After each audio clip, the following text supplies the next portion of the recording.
I thought, but not so. So it's so refreshing to see you as always.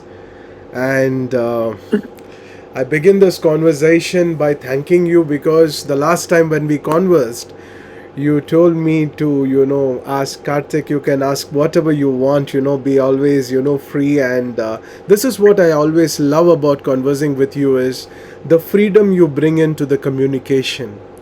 And also one very, very vital aspect that I learned when I first communicated with you was when you said that you love to approach people without any baggage, without actually knowing them, which is like very incredible. Ma, first of all, I like to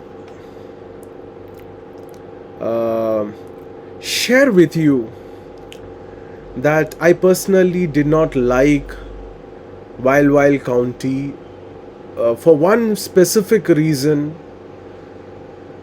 because I did not like the word called bitch being applied on you. And secondly, what I love about the various audio tapes and also various other things also, I was just reading your book right now, which I downloaded, Don't Kill Him, which you have Right, written. And there's a letter that you have written on the 12th September 1985. right. Every word, including that video conversation also, you did not respond with anger. So I like to ask you one very, very interesting, or I would say very important question for that matter, because I apply that in my life. I never respond with anger. But when it comes to you, I want to ask you, what is your thought process when somebody abuses you, or because Osho meant you, he was like your life, right? And he's still your life. And when somebody whom you regard, uh, you know at the highest pedestal, you look up to that person within, and you have immense regard for that person within, and such kind of personality expresses words of abuse, you usually people shatter down and there is so much of vengeance. But you responded in a very, very polite manner. Can you take me through that thought process of what went through your mind when you first heard it, and what happened, and how was that calm response? What was the cumulative impact of that calm response? Well, first thing, I have not heard what he said after I left him, but what I have heard and what people have communicated to me about his anger or his angry statement towards me, it only tells me how affected he was with my departure. It was like my presence was his ultimate comfort. And when I left, he saw his comfort slipping away. It also shows what I meant to him. That for a moment, he became just like you and me and the rest of the world, human. And at that point, I cannot be upset about it. He had right to be simply human, that now she leaves me. And if you look at it, in many relationships, when they break away, they become angry and ugly. And I did not want to be part of that ugliness.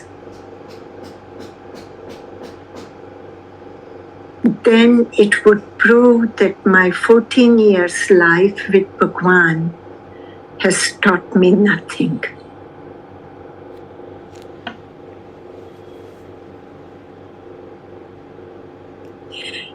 So it was a test of my learning.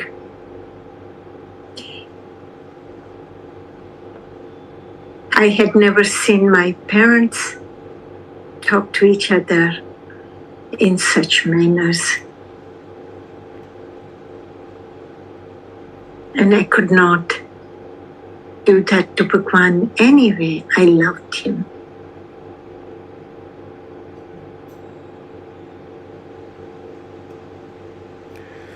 Well,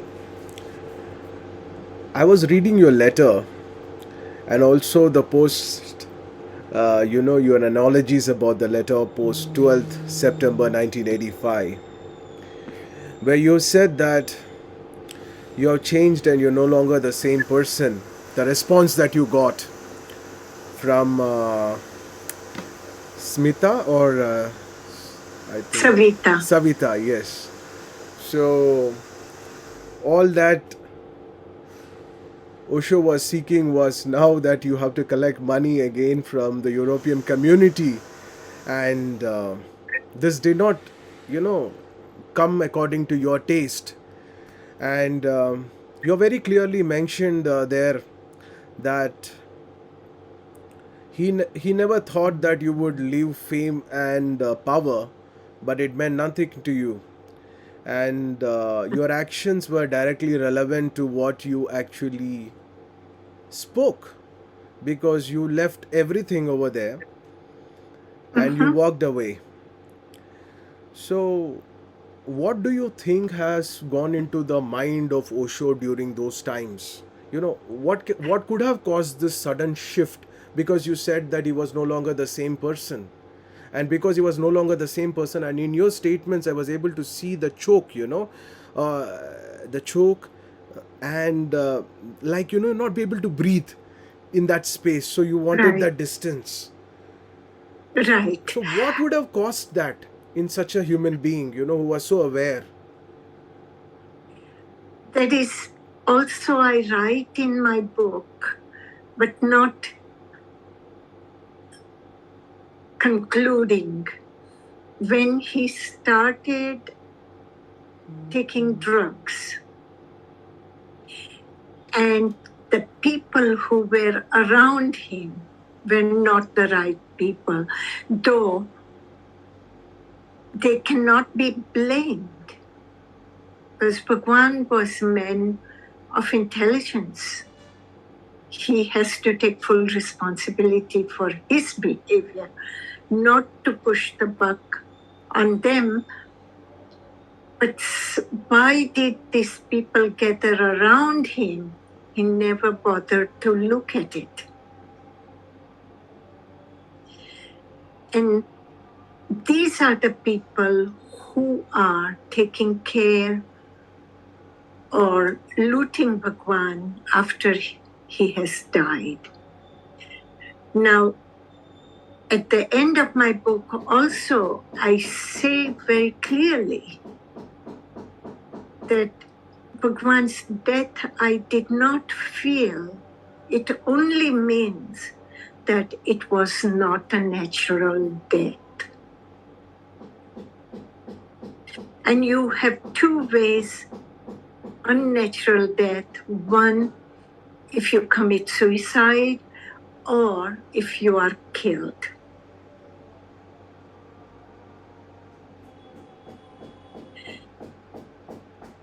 For me, it was clear that when Bhagwan started his drug experiment, he was not ready to listen to logic. He was not ready to listen that it is dangerous. And the people who were doing this experiment didn't want him to live. It is obvious. when a man who was fairly healthy at the age of 59 to die without any reason.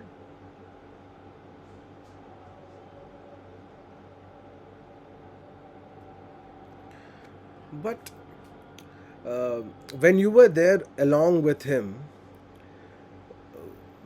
did you not, mention any of these things to him about keeping him away from harmful activities which will involve in self abuse?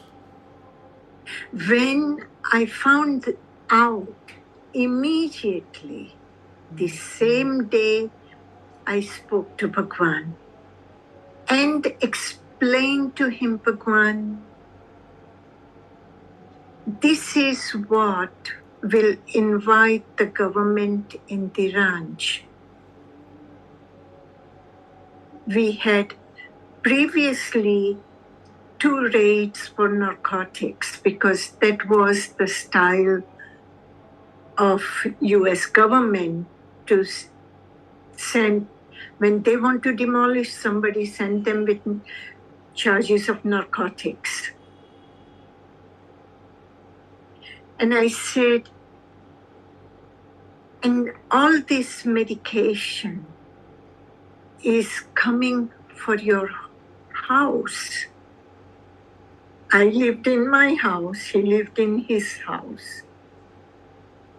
I saw him when he needed me. I saw him every day at work when we had to work together. And to me, those moments were fairly okay. What rest of the day he does, I don't know. So was it like At home. I'm sorry to intervene, Ma. Yeah, please, go ahead.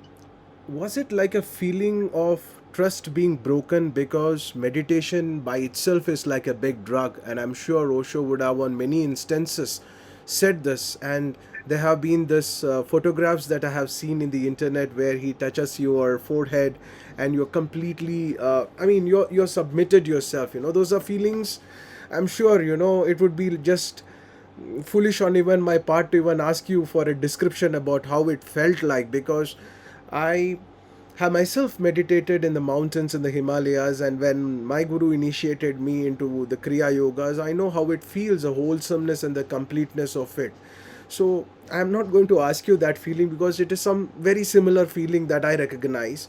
However, would you not think that it would have been a great break of trust, breach of trust? Because when meditation can give you immense levels of intoxication and vibrancy within, the very usage of external substances had no point or even any meaning in that instance. So when somebody whom you consider very adorable and respectable, and from whom you have learnt everything, and personally from whom you have also experienced a deep level of intoxication through meditation, when such kind of a being resorts to drugs and other substances, does it crash the whole idea that is this all real, or is it all illusional? Did it happen to you too? No, I didn't think like that because I did not meditate. And I was not a meditator then, and I am not a meditator now. It was definitely a break of integrity. It was definitely my understanding that Bhagwan was teaching us to be aware. And this awareness did not need intoxication. And Bhagwan used to say, if you want to become aware, you have to drop all intoxication.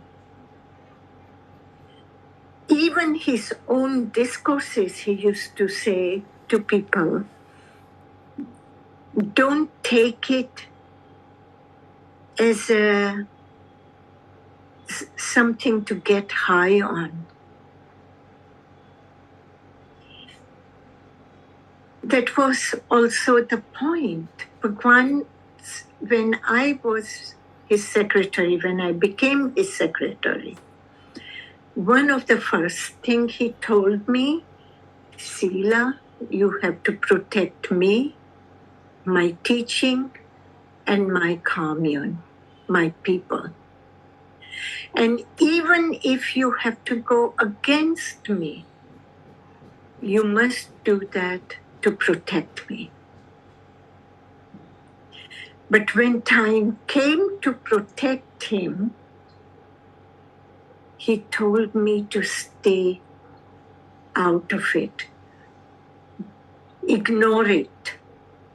And I could not ignore it. That's when it took me 6 months of conflict in my heart. It took me 6 months to come to a conclusion that I'm in the middle of a rock and a mountain. Only way I can respond is to walk away. And I did.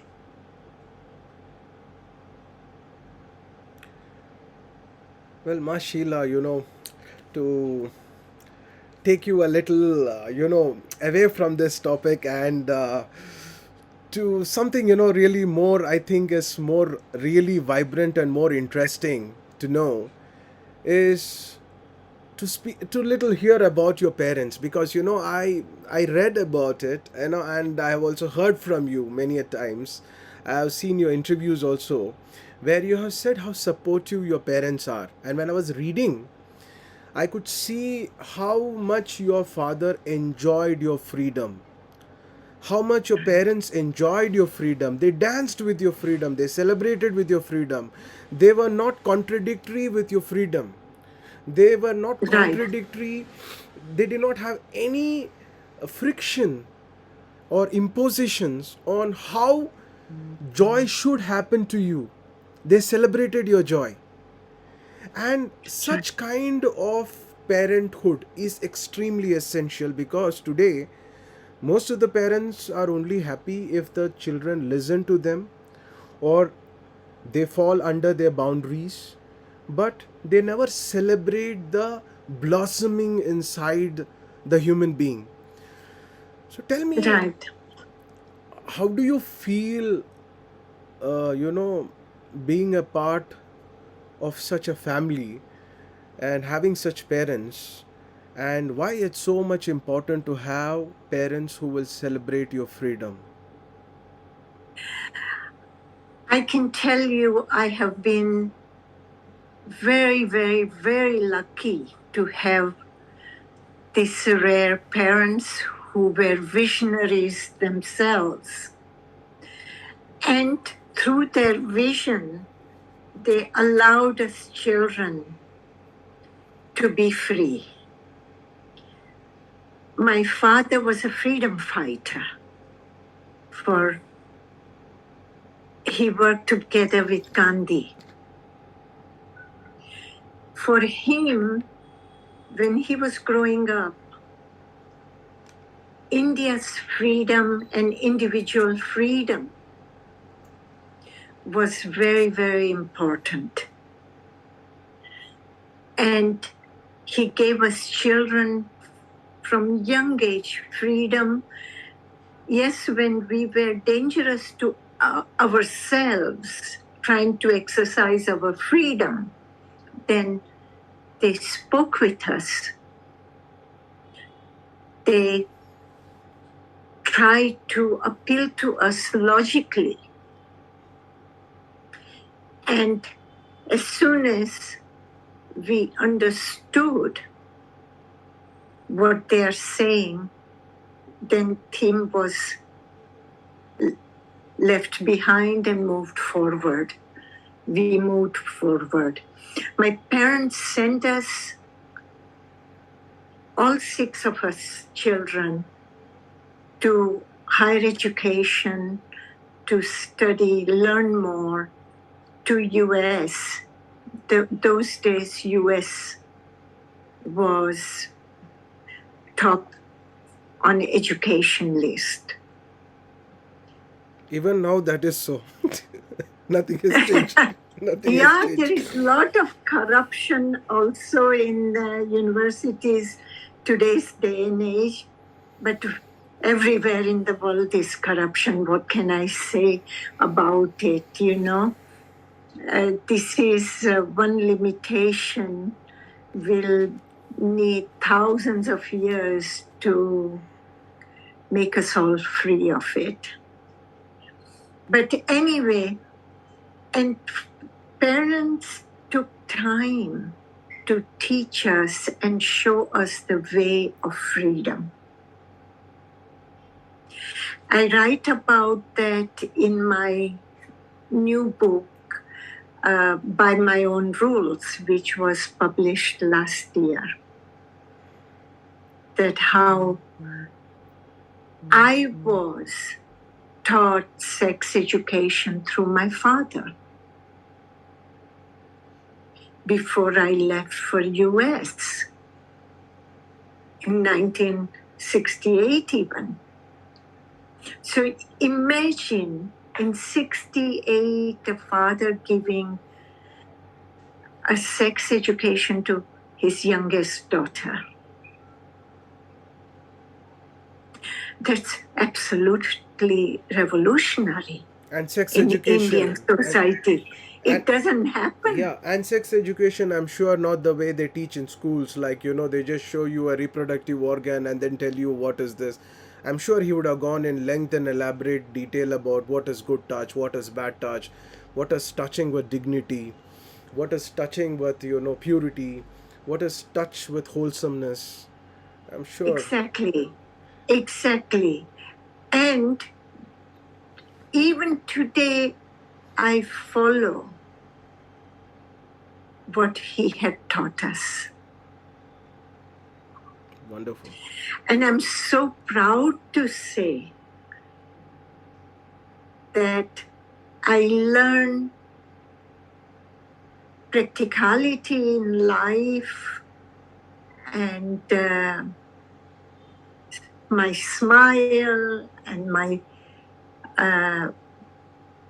how to care for people through my mother. And from my father, I learned clarity and logic and analysis. And that clarity, logic, and analysis was topped by Bhagwan.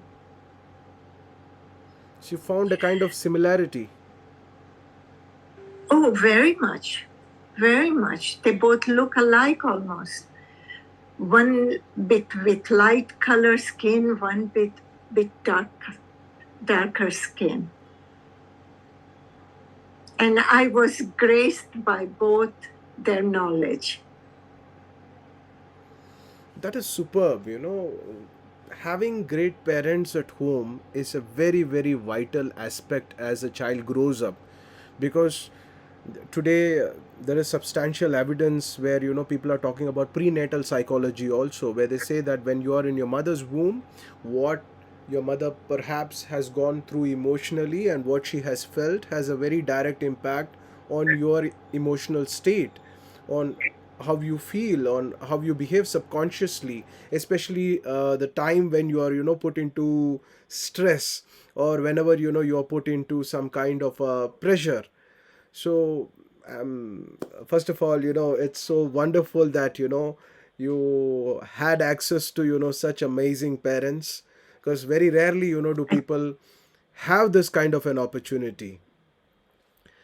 Moving ahead, I wanted to know one thing more, is that especially women, they are always in the receiving end whenever they're being bullied, and you just gave it back to the most powerful people in US. You did not kept quiet when you were bullied, or can you tell me something about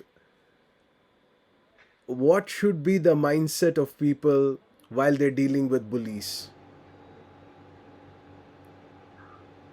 not just dealing with police, dealing with these rude journalists who come and approach you with a prejudgment. Their research is not 100%. They are focused on their own internal politics of their magazine or newspaper or television.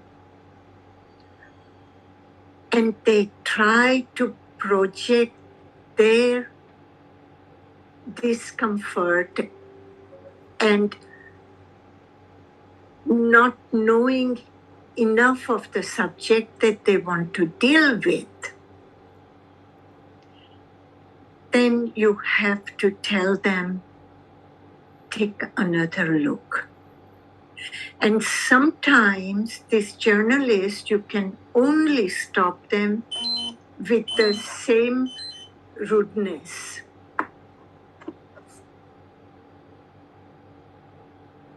So you basically... And that's what I did.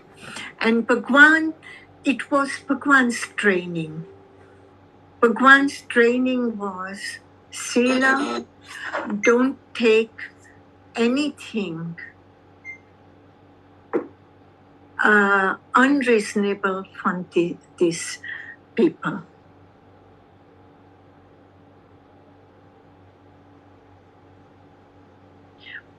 Just 1 second. Yeah, sure. Yeah. Okay.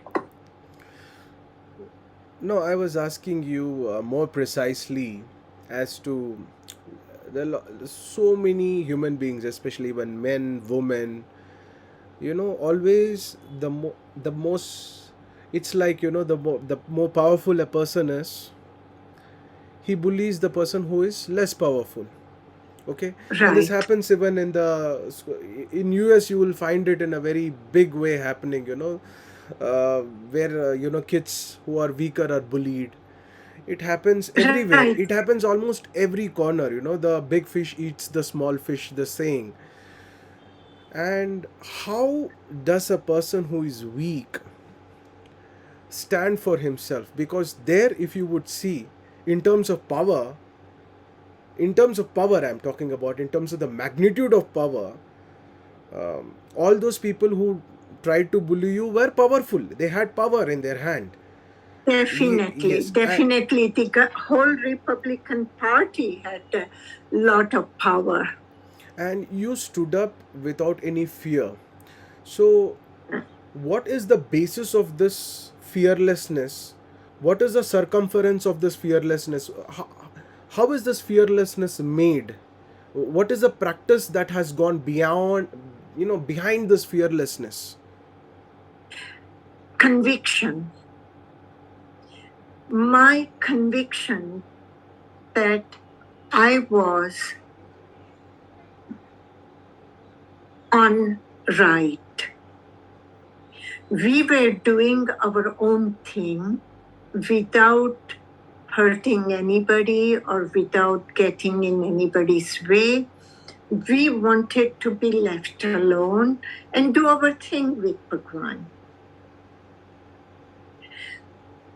And these people, for their political gain, they made us their platform to get their votes. And no way I was going to let them rule my life.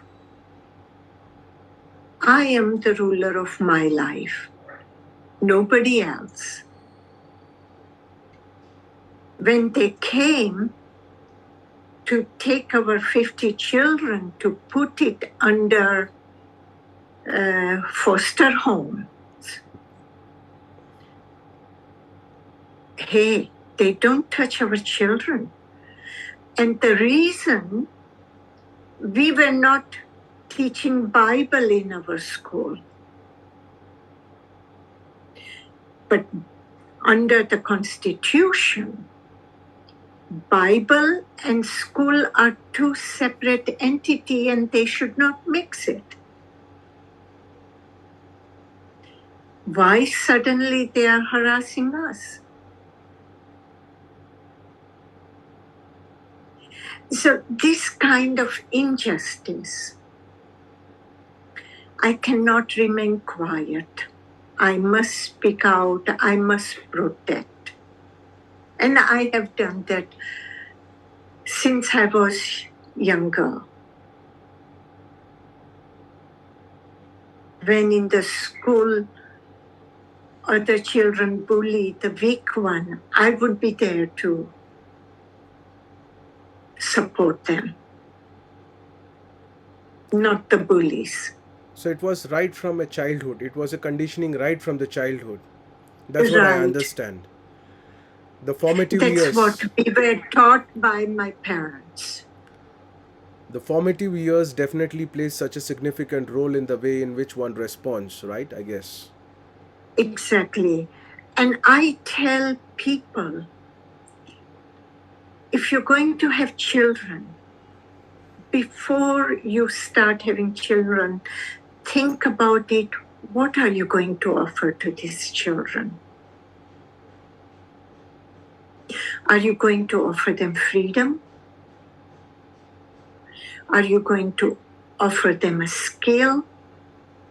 Are you going to show them the way how to walk through the life? Just have a short moment of this thought and then have children.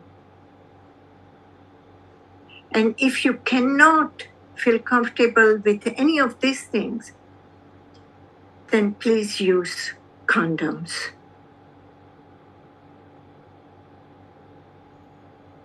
No, very important because irresponsible reproduction is one of the most vital causes for so many, so much of trouble in the world.